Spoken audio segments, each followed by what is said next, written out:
साल 2014 के बाद देश को एक नई सरकार मिली। वादा था भारत को विश्व गुरु बनाएंगे और दुनिया में एक नई पहचान दिलाएंगे।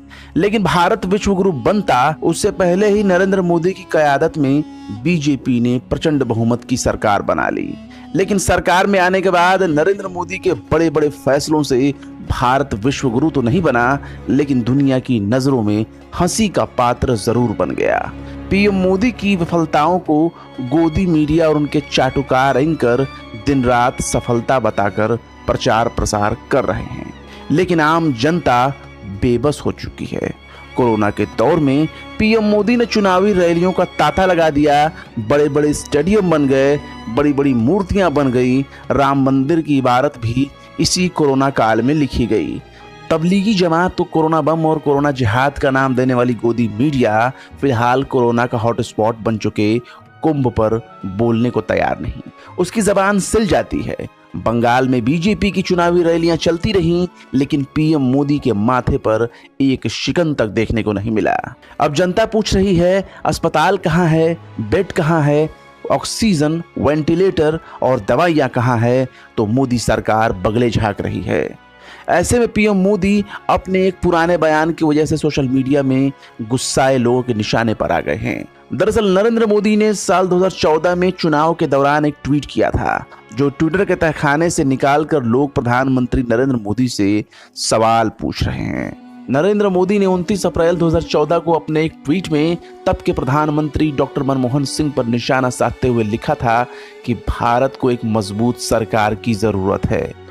मोदी को कोई फर्क नहीं पड़ता, मैं वापस जा सकता हूं और एक चाय का स्टॉल भी खोल सकता हूं, लेकिन देश और तकलीफें नहीं झेल सकता। इस ट्वीट को निकालकर लोग कह रहे हैं अब वक्त आ गया है कि पीएम मोदी को इस्तीफा दे देना चाहिए और वापस जाकर चाय की दुकान खोल लेनी चाहिए। एक ट्विटर यूजर हंसराज मीणा लिखते हैं, मोदी जी तत्काल इस्तीफा दीजिए और फिर से चाय बेचिए।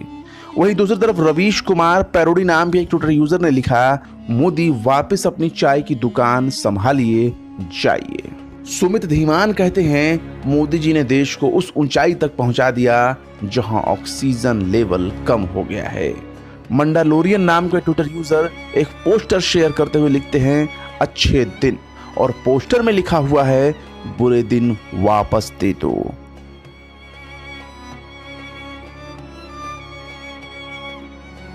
बहरहाल पीएम मोदी पहले ही कह चुके हैं कि आलोचना से उनको शक्ति मिलती है, लेकिन गोदी मीडिया उनकी आलोचना और सवाल पूछने के बजाय उनकी ताजीम में झुकी हुई है। लेकिन अप्रैल महीने की शुरुआत से लेकर अब तक पीएम मोदी के लिए आलोचनाओं की बाढ़ सी आ गई है। अपने नाकामियों का ठीकरा फोड़ने के लिए किसे बलि का बकरा बनाया जाए, शायद उसकी अभी तक तलाश जारी है। लेकिन लोगों की जिंदगी अस्पताल से शुरू होती है और बिना इलाज सांसों के टूटने पर खत्म हो जा रही है। शमशान घाट में सिसकियां कम नहीं हो रही और बेबसी के आगे चिताएं ठंडी नहीं हो रही। देश में पिछले 24 घंटों में कोरोना वायरस के 3,46,786 नए मामले सामने आए हैं, जो एक दिन में सबसे ज्यादा हैं।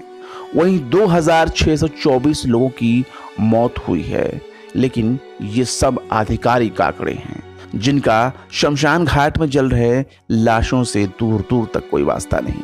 फिलहाल नरेंद्र मोदी के इस पुराने ट्वीट के बारे में आप क्या सोचते हैं, कमेंट बॉक्स में जरूर बताएं। वीडियो पसंद आए तो लाइक करें, शेयर करें। बेबाक, निष्पक्ष और स्वतंत्र पत्रकारिता को सपोर्ट करने के लिए आप हमारे यूट्यूब चैनल टाइम्स मेल को जरूर से जरूर सब्सक्राइब करें। और हाँ, सब्सक्राइब करते वक्त बेल आइकन का घंटी वाला बटन दबाना बिल्कुल ना भूलें। इससे हमारे चैनल पर आने वाले नए वीडियो की नोटिफिकेशन आपको तुरंत मिल जाएगी।